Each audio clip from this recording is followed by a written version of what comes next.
Herkese merhabalar. YouTube kanalım Gülümseten Marifetlere hoş geldiniz.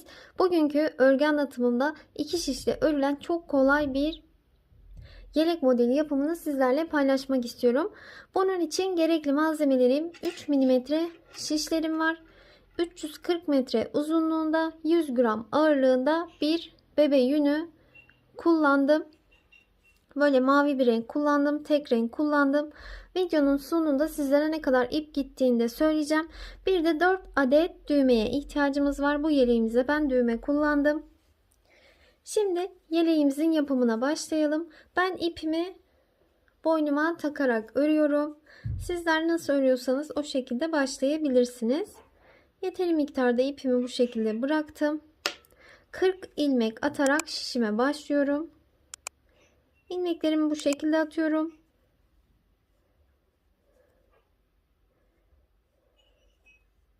Kanalımda tığ işi, örgü, bebek yeleklerinin videolu anlatımları da mevcut.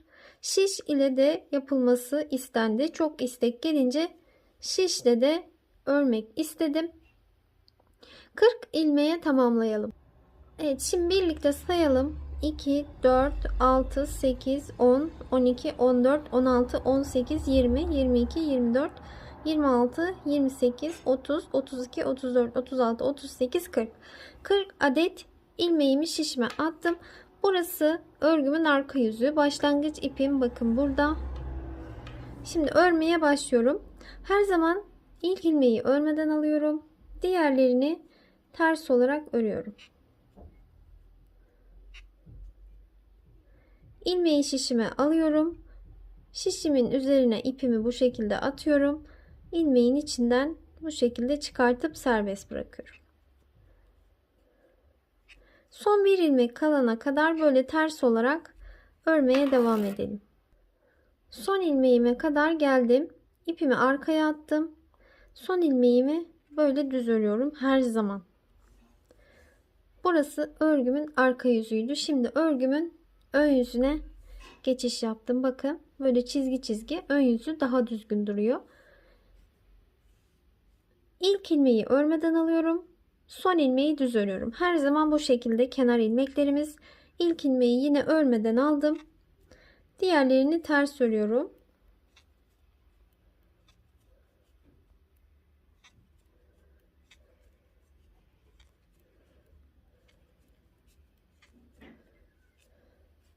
Bakın böyle örgünün ön yüzündeyiz ve bir diş haroşa sırası oluşturduk. Ben haroşa sıralarını örgünün ilmekleri örgünün ön yüzünde ve arka yüzünde ters olarak örüyorum ve bu şekilde haroşa örgüyü oluşturuyorum. Sıra sonuna kadar gidelim. Yine en son ilmeği düz öreceğiz. Evet, sıramı tamamladım. En son ilmeği düz ördüm. Şimdi örgünün arka yüzüne geçiyorum. Burası örgümün arka yüzü. Yine her zamanki gibi ilk ilmeği örmeden alıp diğerlerini ters olarak örüyorum. Sıra sonuna kadar gideceğiz. Son ilmeği düz öreceğiz. İlk ilmeği örmeden alıp son ilmeği düz örüyorum ki kenarlarımız daha düzgün ortaya çıkmış oluyor. Bakın şöyle örgümün ön yüzünde bir diş haroşa sırası oluşturdum. Bu şekilde toplamda 10 diş haroşa sırası oluşturalım. 11. sırayı örerken düğme yerimizi birlikte yapalım. Evet, bakın böyle 10 sıra ördüm. Şu an örgümün ön yüzündeyim. Ön yüzden sayıyorum. 2, 4, 6, 8, 10. 10 diş haroşa sırası ördüm. Şimdi şu taraftan düğme yerlerimi açacağım ben. O yüzden ilk ilmeği yine örmeden aldım. O tarafa doğru ilerliyorum.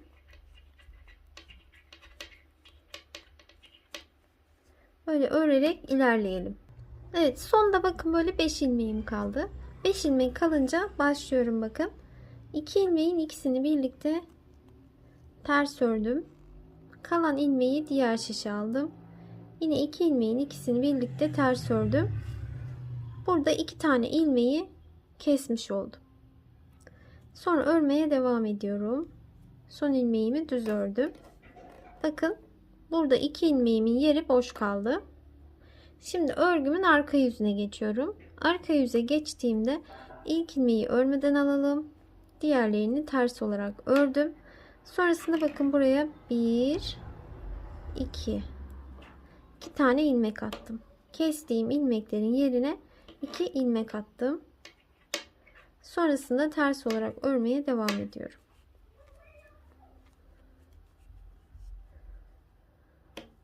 Bakın böyle bir düğme yeri yapmış olduk şu şekilde. Şimdi sıra sonuna kadar örelim. Örgümün ön yüzüne geldim. Şimdi 11. diş haroşa sırasını örerken düğme yerimi yaptım. Şimdi buradan sonra tekrar 10 diş haroşa sırası örelim. 11.yi örerken yine aynı bu şekilde yaptığımız gibi düğme yerini oluşturalım. Hem de sıralarımızı tamamlayalım, ilerleyelim. Bu şekilde ben toplam 4 adet düğme yeri yaptım. 45 diş haroşa sırası ördüm. Sıraları tamamlayalım. Düğme yerlerimizi açalım. Sonrasında birlikte görüşelim. Evet, yeleğimin yan tarafını tamamladım. Bakın böyle 45 diş haroşa sırası ördüm. Her 11. diş haroşa sırasında ise düğme deliği açarak bakın böyle düğme yeri açtım. Böyle 4 adet düğme yeri denk geliyor. Ve sıralarımı da tamamladım. 45 diş haroşa sırası oldu. Saydığımda toplam 45 diş haroşa sıram mevcut. Şu an örgümün ön yüzündeyim. Ve üst tarafına, yani lastik örgü tarafına geçeceğim. Şimdi buradan sonra ilmeklerimde biraz eksiltme yapacağım. Bunun için şu an örgümün ön yüzündeyim. İlk ilmeğimi örmeden aldım. 1 2 3 3 tane ilmeğimi ters ördüm. Ve burada 4 tane kenar ilmeğim var. İpimi arkaya attım. Bakın sıradan 1 2 2 taneyi düz ördüm. 2 taneyi bakın 2 taneyi düz ördüm. Şimdi 2 ilmeği şöyle ters örüyorum. 2 ilmeği daha ters örüyorum.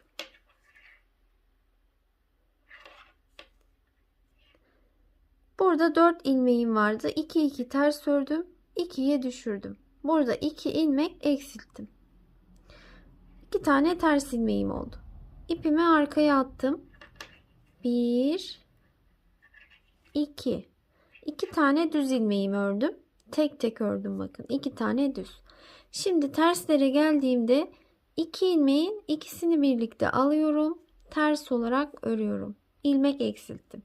2 ilmeğin ikisini birlikte alıyorum. Ters olarak örüyorum. Burada da yine ilmek eksilttim. 2 tane ters ilmeğim oldu. 2 düz, 2 ters. Şimdi düz ilmeklerimi örüyorum. Düzleri örerken tek tek örüyorum ilmekleri. 2 tane düz ilmeğimi ördüm. Şimdi ters ilmeklerimi öreceğim. 2 ilmeğin ikisini birlikte alıp ters olarak örüyorum. 1 ilmek eksilttim. 2 ilmeğin ikisini birlikte alıyorum. Ters olarak örüyorum. Yine 1 ilmek eksilttim. 2 ters ilmeğim oldu. Şimdi ipimi arkaya attım. 2 tane düz örüyorum. Tek tek örüyorum düz ilmeklerimi. 2 ilmeğimi düz ördüm.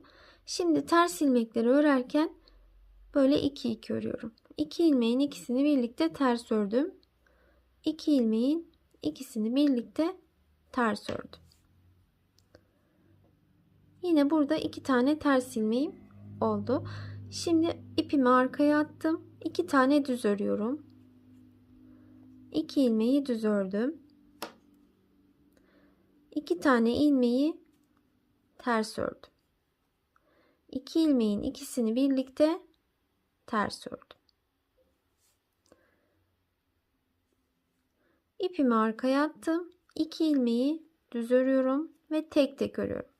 Düz ilmekleri örerken tek tek örüyoruz. Tersleri örerken 2 2 ters örüyoruz.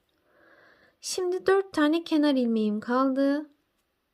Onların 3 tanesini ters olarak ördüm. Son ilmeği her zaman düz örüyorum. Kenarlarım şöyle düzgün çıksın diye. Böylece tamamlamış oldum. 2 düz, 2 ters, 2 düz, 2 ters şeklinde gittik. Kaç ilmek eksilttik? 2 burada. Bakın 2, 4, 6, 8, 10. 10 tane ilmeği eksiltmiş olduk. 2, 4, 6, 8, 10, 12, 14, 16, 18, 20, 22, 24, 26, 28, 30. 40 tane ilmeğim 30 ilmeğe düşmüş oldu. Şimdi örgümün arkasını çeviriyorum. Buradaki kenardaki 4 tane ilmeğimi örüyorum.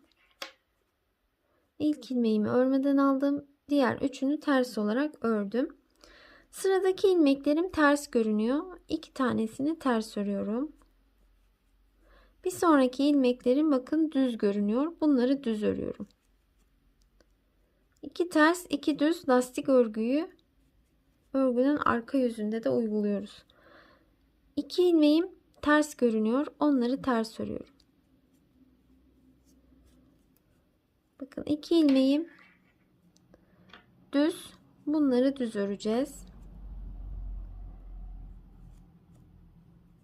Bu düz ördüğüm ilmekler örgünün ön yüzünde ters olarak görünüyor. Örgünün arka yüzünde ters olarak ördüğüm 2 ilmek örgünün ön yüzünde düz olarak görünüyor. Böyle ilmekleri göründüğü gibi örelim. 2 tanesi düz görünüyor. Onları düz örelim. 2 tanesi ters. Onları ters örelim. 2 tane ilmeğim düz. Onları düz örüyorum. 2 ilmeğim ters. 2 tane ilmeğim düz.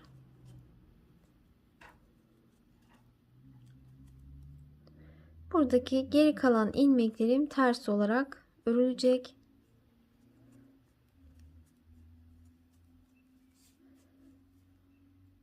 Son ilmeğimi düz olarak örüyorum. Bu şekilde bakın. Örgünün arka yüzündeyim. Arka yüzünde 1, 2, 4, 5, 6. Yanlış saydım, kusura bakmayın. 1, 2, 3, 4, 5. 5 defa düz ördüm bakın. 1, 2, 3, 4, 5. Şöyle göstereyim. Burası örgümün arka yüzü. Şimdi örgümün ön yüzüne geçiyorum. Örgümün ön yüzüne de geçtiğimde bakın tersler düzler artık belli oldu. İlmekleri göründüğü gibi öreceğiz. Örgünün ön yüzünde ve arka yüzünde. Şimdi ilk ilmeği örmeden alalım. 3 tane ters ilmeğim var. Kenar ilmeklerim. Onları ördüm. Şimdi sıradaki ilmeklerim bakın düz. 2 tane düz örüyorum. Bir sonraki ilmeklerim bakın ters. Onları ters olarak örüyorum. İlmekleri göründüğü gibi öreceğiz artık. Örgünün ön yüzünde ve arka yüzünde. İlmek eksiltmelerimizi yaptık. 2 ters, 2 düz lastik örgü modelimizi kurduk. Bu şekilde örgünün ön yüzünde ve arka yüzünde ilmekleri göründüğü gibi örmeye devam edelim. Evet, sıralarımı tamamladım. En son lastik örgü kısmını yapmıştık birlikte ve sonrasında sıralarımızı tamamlayacaktık. Bakalım kaç sıra ördüm. Bakın şuradan itibaren sayacağız şimdi. Lastik örgüye başladığımızdan itibaren şu kenardaki haroşa sıralarını sayacağız. Şöyle 2, 4, 6, 8, 10, 12, 14, 16, 18, 20, 22. 22. sırayı da örgünün ön yüzünden ördüm. Burası yeleğimin ön yüzü. Şimdi 22 diş haroşa sırası oldu. Şu kenarlarda bakın, bu kenarda da yine bu kenarda da. Ve şimdi örgünün arka yüzündeyken ilmeklerimi keserek örgümüzü bitireceğiz. Örgünün arka yüzünde ilmek kesme işlemi yapıyorum. 2 ilmeğin ikisini birlikte ters alarak ördüm. Kalan ilmeği diğer şişe geçirdim. 2 ilmeğin ikisini birlikte ters olarak ördüm. Kalan ilmeği diğer şişe geçirdim. 2 ilmeğin ikisini birlikte ters olarak ördüm. Kalan ilmeği diğer şişime geçirdim. Böyle tüm ilmeklere aynı işlemi uygulayalım. En son bir ilmeğim kaldı. Onu da şöyle bir defa ters olarak ördüm. İpimi burada şöyle biraz uzun keseceğim. Şu şekilde kestim.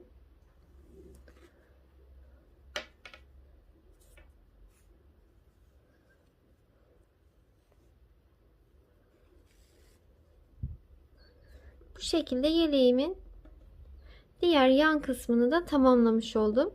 Şöyle göstereyim bakın. Düğme yerlerimiz 4 adet. Diğer önü de aynı bu şekilde öreceğiz. Ona düğme yeri açmayacağız. 40 ilmek atıp şişimize 45 diş haroşa sırası öreceğiz. 45 diş haroşa sırası ördükten sonra örgünün ön yüzünde 4 ilmeği ördükten sonra 2 düz ilmek öreceğiz. Sonrasında 2 ilmeğin ikisini birlikte ters, 2 ilmeğin ikisini birlikte ters örüp burada 2 ilmeği eksiltmiş olacağız. 2 ilmek tek tek düz örüyoruz. Tersleri örerken 2 ters örerek ilmekleri eksiltmiş oluyoruz. Şimdi bu yan ölçüsünü sizlere vermek istiyorum. Önümüzün şöyle tam 29 santim uzunluğunda. Bir de şöyle ölçelim. 16,5 santim genişliğinde. Şu lastik örgü kısmı ise burayı da ölçeyim. Şöyle hiç gerdirmeden ölçüyorum. 8 santim. Bu önün aynısını bakın böyle düğme yeri açmadan ördüm. Bunda düğme yeri yok. Bu ön tarafta düğme yeri açmıştık. Evet, şimdi arka tarafını geçeceğiz yeleğimizin. Şöyle iki ön kısmını yan tarafa alıyorum. Evet, şimdi örgünün yani yeleğimizin arka yüzü için ise 74 tane ilmek attım. 74 tane ilmeği yine ön tarafta başladığım şekilde başladım.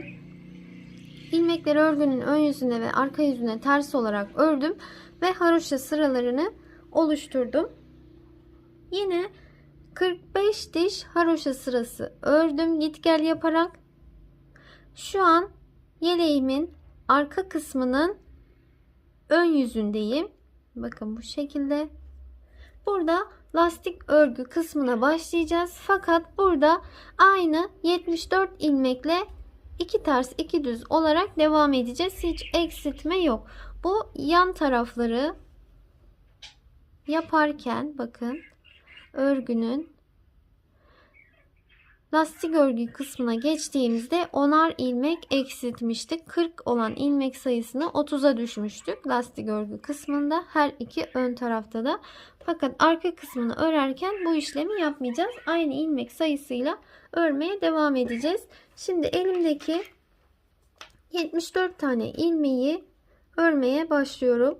Şu an örgümün ön yüzündeyim. İlk ilmeği örmeden aldım. 3 tane ters olarak örüyorum. 4 tane kenar ilmeğim oldu. İpimi arkaya geçirdim. 2 tane düz örüyorum. 2 ilmek düz, 2 ilmek ters. 2 ilmek düz, 2 ilmek ters. 1 2 ilmek düz, 2 ilmek ters şeklinde bakın böyle sıra sonuna kadar gidelim.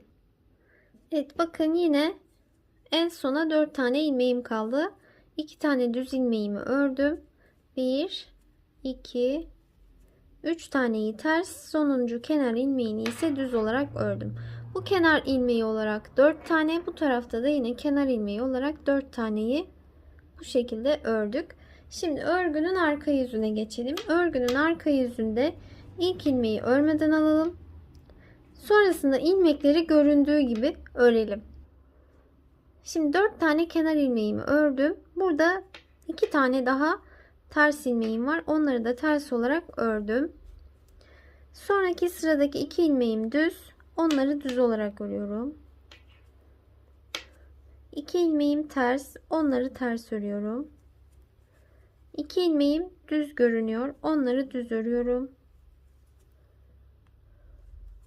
2 ilmeğim ters görünüyor. Onları ters örüyorum. Bakın bu sıradaki 2 ilmeğim düz. Onları düz örüyorum. Burası örgümün arka yüzü ve ilmeklerimi göründüğü gibi örmeye devam ediyorum. Bakın bu şekilde zaten ilmeklerimiz artık nasıl öreceğini ortaya çıkmış oluyor. Düzler ve tersler belirginleşmiş oluyor. Sıra sonuna kadar gidelim. Evet, şimdi örgümün ön yüzüne geçtim. Yine bakın düz ve tersler belirginleşti. İlmekleri göründüğü gibi öreceğiz. Öncelikle kenar ilmeklerimizi örelim 4 tane. Bu şekilde. Sonrasında sıradaki ilmeklerim düz. 2 tane düz. Bir sonraki görünen ilmeklerim ters. 2 tane ters. Böyle örgünün ön yüzünde ve arka yüzünde ilmekleri göründüğü gibi örmeye devam edelim. Ve yine kenardan saydığımızda bakın şu an ikinci sırayı, ikinci haroşa sırasını örüyoruz. Kenardan saydığımızda şöyle 22 diş haroşa sırası olana kadar örmeye devam edelim aynı şekilde. Evet, bakın böyle lastik örgü kısmını da sayılarını tamamladım. Şöyle sizlere göstereyim. Burası ön yüz. Bakın burası tersi.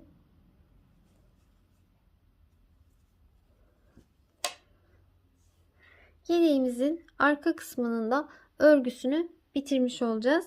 Şimdi ilmeklerimizi kapatarak örgümüzü bitireceğiz. Ondan önce şöyle sıra sayılarını birlikte sayalım. Lastik örgüye başladıktan sonraki şu kenardaki haroşa sıralarını sayıyoruz. Bakın 2, 4, 6, 8, 10, 12, 14, 16, 18, 20, 22. Örgünün ön yüzünden sayıyoruz. 22 diş haroşa sırası oldu bu kenarda. Yine aynı şekilde bu kenarda da. En son 22. sıramızı da ördük. Örgünün arka yüzüne geçtiğimizde burada ilmekleri kapatarak örgümü tamamlayacağım. 2 ilmeğin ikisini birlikte ters olarak örüyorum. Kalan ilmeğimi diğer şişe alıyorum. 2 ilmeğin ikisini birlikte ters olarak örüyorum. Kalan ilmeğimi diğer şişe alıyorum. Böyle ilmekleri 2 örerek kapatmaya devam edelim. Bakın bu şekilde son bir ilmek kalana kadar örelim. Son bir ilmeğim kaldı. Onu da bir kez ters olarak ördüm. İpimi burada biraz uzun keseceğim. Belki yaka kısmını dikmek için kullanabilirim. O yüzden şöyle uzunca kestim. Şöyle ön yüzünü çevirelim. Bakın burası yeleğimizin arkasının ön tarafı. Yani ters tarafı değil, düz tarafı. Bu taraf ise ters tarafı. Şimdi sizlere burada ölçü vermek istiyorum ben. Hazır bitmişken. Uzunluğu aynı. Bunlarla bakın önlerle uzunluğu aynı, eşit. Sıra sayıları aynı çünkü. Sadece genişlik ölçüsü vereceğim sizlere.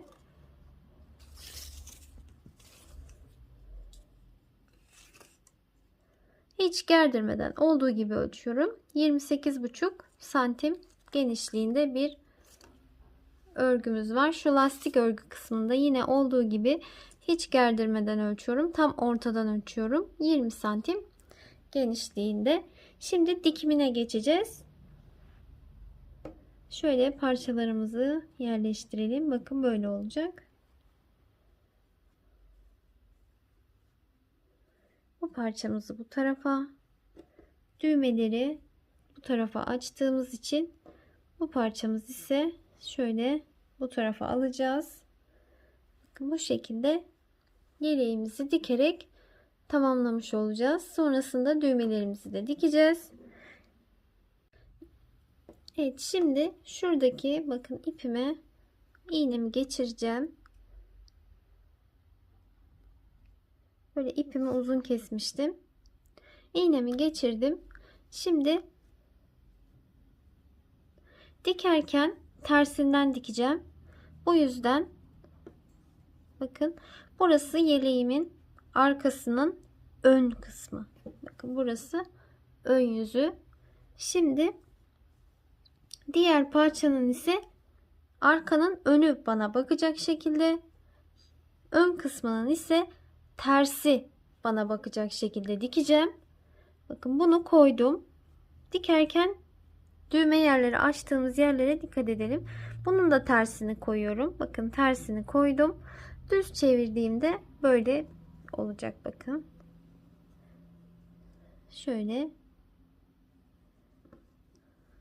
Bu kısmının da tersini bu şekilde koydum. Bu önlerin tersleri bana bakıyor. Arkanın ise düz tarafı bana bakacak şekilde dikeceğim. Şimdi iğnemi burada geçirmiştim. Bunu kenara alıyorum. Öncelikle şu kısımlarını dikeceğim bakın.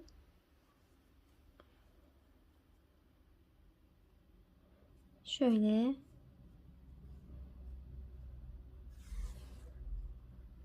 Sizler nasıl dikiyorsanız o şekilde de dikebilirsiniz.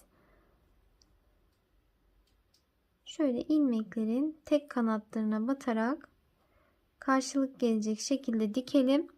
Bu arada bakın lastik örgülerimiz, düz örgülerimiz birbirlerine böyle denk gelecek şekilde dikmeye çalışalım.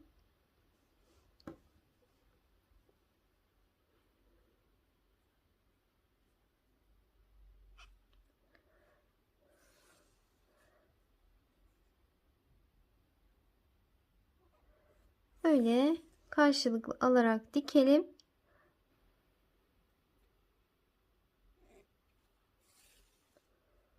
Böyle dikerek ilerleyelim. Evet bakın bu şekilde dikimini tamamladım. Şöyle çeviriyorum. Bakın çevirdiğimde düz tarafı ise bu şekilde görünecek. Şu düzler bakın karşılıklı, tersler karşılıklı duruyor. Şöyle. Burası böyle yeleğimin düz tarafı bu şekilde. Aynı şekilde diğer tarafını da dikelim. Yine tersinden dikeceğiz. Arkanın düz tarafı bize bakacak. Önün ters tarafı bize bakacak. Böyle düz tarafları iç içe olacak. Bu şekilde yine kenardan başlayıp dikelim. Evet. Bu yaka kısımlarının bakın omuz kısımlarının dikimlerini tamamladık. Şimdi aynı şekilde tersindeyiz. Yeleğimizin ve kenarlarının dikimini yapacağız. Şöyle her iki kenarını da bakın lastik örgü kısmına kadar, başlangıç yerine kadar dikeceğiz. Bakın kenarlarımız bu şekilde. Şimdi buradan başlıyorum ben. Alt kısımdan şöyle ipimin ucunu düğümlememiştim. İpimi buraya düğümleyeceğim.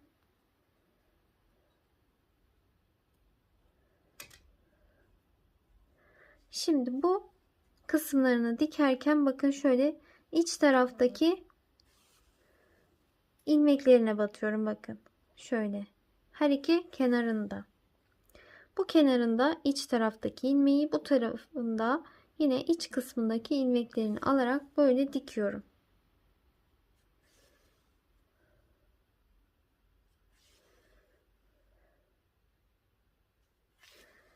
Böyle şu lastik örgü kısımlarının başlangıç yerine kadar dikelim. Burası kol için kalacak. Aynı şekilde bu kısmını da yine buradan başlayarak lastik örgü kısımlarının başladığı kısma kadar dikelim. Yine bu açıklıkta kol için bu şekilde bırakılacak. Böyle tamamlayalım. Evet bakın yeleğimin dikimini tamamladım. Omuz kısımları, yan kısımlarımız bu şekilde tamamlamış oldum. Şöyle. Bu yeleğimiz 6 aydan 1 yaşa kadar olan bebekleriniz için ideal boyda oldu. Şöyle arka tarafı da bakın bu şekilde. Bir de düğmelerimizi diktikten sonra yeleğimizi artık kullanmaya başlayabiliriz. Düğmelerimizi bakın, ben şu şekilde bir düğme kullandım. Şöyle.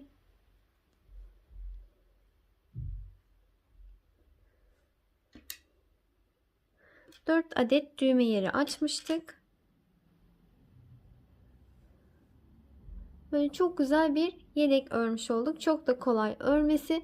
Bunu sayıları büyüterek, küçülterek, kendinize göre sıra sayılarını arttırarak, azaltarak da boyutunu ayarlayabilirsiniz. Yapımı gerçekten çok kolay. Sadece haroşa örgü ve düz örgüden oluşmakta modelimiz. İnşallah sizler için faydalı bir video olmuştur. Kalan ip miktarını da sizlere göstermek istiyorum. Evet, kalan ipim bakın bu kadar az miktarda bir ipim kaldı. 340 metre uzunluğunda, 100 gram ağırlığında bir bebe yünü kullanmıştım. Kalan ipim ise bu kadar. Umarım sizler için faydalı bir video olmuştur. Beni izlediğiniz ve dinlediğiniz için çok teşekkür ediyorum. Bir sonraki videolarımda görüşmek üzere. Hoşça kalın. Kanalıma abone değilseniz kanalıma abone olarak örgülerimi, videolarımı takip etmeye başlayabilirsiniz. Desteklerinizi ve mavi kalplerinizi bekliyorum. Hoşça kalın.